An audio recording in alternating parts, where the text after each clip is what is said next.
और मेरे बड़े भाई जोरावर सिंह जी हमारे साथ हैं। देखिए, आज की जो प्रेस कॉन्फ्रेंस बुलाई गई है ये एक बड़े इंपॉर्टेंट विषय और बड़े गंभीर विषय के ऊपर है। और ये विषय ये है कि जिस तरह से कल आपने देखा पूरा जम्मू और रादर पूरा जम्मू कश्मीर जो है महाराजा साहब के जन्म दिवस को बड़े हर्षोल्लास के साथ मना रहा है। और महाराजा साहब का जन्म दिवस केवल हिंदुओं ने ही नहीं, यहाँ के मुसलमानों ने, यहाँ के सिखों ने, यहाँ के सभी लोगों ने उतने ही हर्षोल्लास के साथ मनाया जितने किसी और ने मनाया। लेकिन हमारे यहाँ के मुख्यमंत्री साहब और नेशनल कॉन्फ्रेंस के बाकी लीडर हमें कहीं नजर नहीं आए। महाराजा साहब के इसी जन्मदिन की ऑफिशियल छुट्टी जो है, जो 60-61 सालों बाद जो कांग्रेस ने हमें कभी नहीं दी, जो हमें मिली, क्या उसके ऊपर इस जम्मू कश्मीर यूटी के मुख्यमंत्री का उनको ट्रिब्यूट नहीं देना चाहिए था?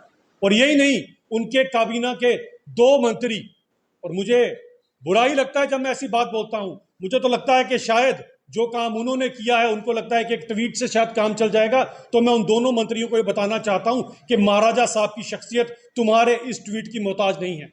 आज तुमने बता दिया कि तुम ही भी उसी रंग में डूबे हो जिस रंग में ये नेशनल कॉन्फ्रेंस डूबी गई। और वो रंग जो है वो लोगों को बांटने का रंग है। वो रंग वो है जो हिंदू और मुसलमान को लड़ाता है, सिख और ईसाई को आपस में लड़ाता है। लेकिन महाराजा साहब जिनके वचन थे, अगर आपको याद होगा, जस्टिस इज माई रिलीजन। और आज हम सब डोगरे जो महाराजा साहब को अपने भगवान की तरह समझते हैं, हम सब के सब उनके लिए खड़े हैं। और ये जो काम उमर साहब और उनकी सरकार और उनके 2 जम्मू के मंत्रियों ने किया है, उसकी हम कड़ी निंदा करते हैं। महाराजा साहब की शख्सियत के ऊपर कुछ बातें मैं कहूंगा। और मेरे साथ हमारे गुज्जर लीडर डॉक्टर हमारे साथ हैं, डॉक्टर ताहिर चौधरी, ये आपको बताएंगे कि किस तरह से खासकर गुज्जर कम्युनिटी और मुस्लिम्स के लिए उनके मन में क्या स्नेह था। उसके बाद इंस्ट्रूमेंट ऑफ एक्सेशन के ऊपर मेरे साथ हमारे बड़े भाई जोरावर सिंह जी बोलेंगे। तो महाराजा साहब के बारे में अगर मैं बात कहूं, आज अगर हम सबके सब लोग हिंदुस्तानी हैं तो केवल महाराजा साहब की वजह से हैं। वरना अगर आप पुराने बुजुर्गों से पूछोगे कश्मीर के, तो वो आज भी आपको बताएंगे कि शेख साहब उस समय चंदा इकट्ठा किया करते थे और ये कहा करते थे कि मैं यहां पाकिस्तान बनाऊंगा।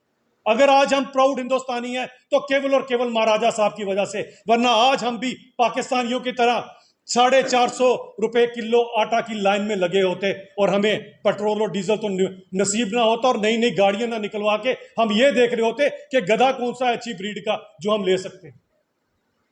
ये महाराजा साहब की वजह से आज हम लोग इस हिंदुस्तान में हैं और हमारे पास हर वो चीज है जो किसी भी अच्छे देश के नागरिक के पास होती है। यही नहीं, मैं महाराजा साहब की एक और बात बताना चाहता हूं कि अगर वो गलती हो जाती उस समय और अगर आज हम पाकिस्तान में होते तो यहां कोई सेफ ना होता। हमारे यहाँ पर किसी की बच्ची सेफ ना होती, क्योंकि पाकिस्तान जैसे देश में अगर किसी की जवान बच्ची फोत हो जाती है तो उसके माँ बाप उसके कब्र के ऊपर महीना महीना पिंजरा डालकर पहरा देते हैं। ये हालत है वहां पर महिलाओं की, ये हालत है वहां पर आज भी बच्चियों की में रहते हैं। आज भी गिलगित बल्तिस्तान की बुजुर्ग महिलाएं रात को 2 रोटियां एक्स्ट्रा बनाती हैं कि कब भारत की फौज आएगी और इस पाकिस्तान के जुल्मों सितम से हमें बताएगी। ये थे हमारे महाराजा साहब। और एनसी को कम से कम ये पता होना चाहिए कि महाराजा साहब ने क्या कुछ नहीं किया। नेशनल कॉन्फ्रेंस को पता होना चाहिए, जो महाराजा कहते थे जस्टिस एंड माय रिलीजन, वो सही में जस्टिस इज माय रिलीजन कहते थे। एनसी की तरह एक आंख से नहीं देखा करते थे। उनके समय में अगर 2 कॉलेज जम्मू में बने तो 2 ही कश्मीर में बने, 8 स्कूल अगर जम्मू में बने तो 8 ही कश्मीर में बने। उनके समय में कभी मतभेद नहीं किया गया। महाराजा साहब दिवाली शायद इतने हर्षोल्लास से नहीं मनाते जितनी ईद मनाया करते थे, क्योंकि उनके लिए सभी लोग बराबर थे। यही नहीं, आज उमर साहब, आप और आपकी पार्टी और आपके वालिद और आपके दादाजी, ये सब ऋणी है महाराजा के। अगर आज आपके परिवार को कोई जानता है तो ग्रेट महाराजा हरि सिंह जी की वजह से जानता है। वरना आप भी एक आम परिवार की तरह शायद किसी डाउन टाउन में रह रहे होते।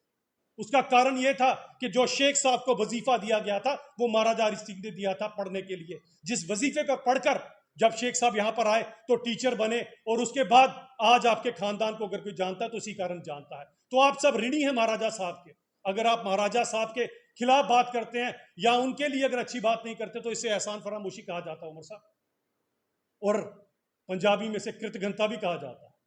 और ये कृतघ्न होना अच्छी बात नहीं, क्योंकि जो आपने कर दिखाया और खासकर कल के ऐतिहासिक दिन पर बताया, आपने बता दिया कि हम अलग हैं और महाराजा साहब और डोगरे अलग हैं। और मैं जब डोगरों की बात कर रहा हूं, मैं केवल हिंदुओं की बात नहीं कर रहा। डोगरा हिंदू भी है, डोगरा मुसलमान भी है, डोगरा सिख भी है। हर वो शख्स डोगरा है जिसका डोगरी बोलने में और डोगरी में पूरे का पूरा विश्वास और अपने महाराजा में विश्वास है। यही नहीं बात है, मैं ये भी बताना चाहता हूं कि महाराजा साहब की शख्सियत कितनी बड़ी थी कि उस जमाने में सर विंस्टन चर्चिल की वार कैबिनेट के मेंबर थे। और हमें आज भी याद है उन्होंने नेहरू जी से क्या कहा था कि मुझे, क्योंकि नई नई हमारी फौज बनी थी, मुझे फौज दे दीजिए अपनी, मैं इनके साथ आपको आधा पाकिस्तान ला कर दूंगा। लेकिन खैर, नेहरू जी को शेख साहब की बात पे ज्यादा यकीन था, महाराजा साहब की बात पे कम यकीन था।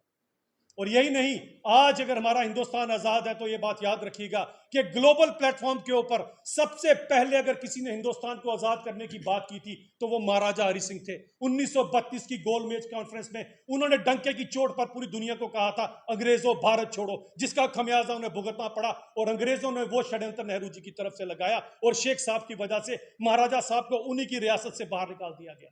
और यही नहीं, उन महाराजा साहब को यह भी कहा गया इसी कांग्रेस द्वारा कि तुम दोबारा जम्मू कश्मीर की इस धरती पे अपने पांव नहीं रखोगे। और आखिरी ख्वाहिश थी मेरी महाराजा की, वो ये ख्वाहिश थी कि कम से कम मेरी राख तो मेरे जम्मू कश्मीर के ऊपर छिड़क दी जाए, जिसके लिए उस समय इंडियन एयरफोर्स को पैसे तक जमा करा दिए थे। लेकिन उन्होंने ये भी नहीं होने दिया इस कांग्रेस ने। आप लोगों ने जो पाप महाराजा के साथ किए हैं उसका खमियाजा तो आपको एक ना एक दिन जरूर भुगतना पड़ेगा। और मैं एक बात कहना चाहता हूं, उमर साहब याद रखिएगा, मोदी जी ने यहां पर आके कहा था कि असी डोगरे आखने आ शाने करने, असा जितियां ने जंगा कमसाने करने।